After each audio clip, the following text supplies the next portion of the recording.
Assalamu alaikum everyone. I am Dr. Kashif Iqbal, Dean, Faculty of Pharmacy, Ibadat International University. Today we are conducting a seminar on the Drug and Poison Information Center. What is the importance of Drug and Poison Information Center at the university? For the students and the community, we invited eminent speakers from the different institutes to express their thoughts.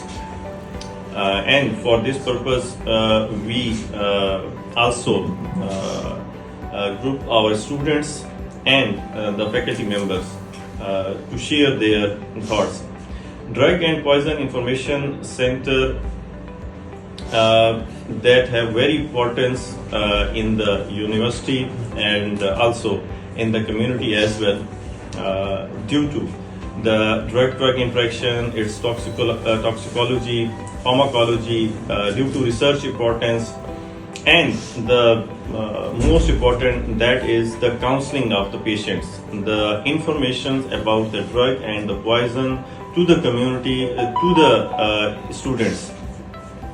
So for this purpose, we have also basically planned poster competition between the students and students that have participated very well during this poster competition.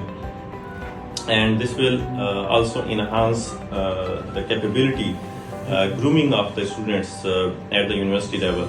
I hope this seminar will be a breakthrough for the students and the community as well in this scenario. I am very thankful once again to the organizing committee, Ibadat International University, to conduct a successful seminar. Thank you very much.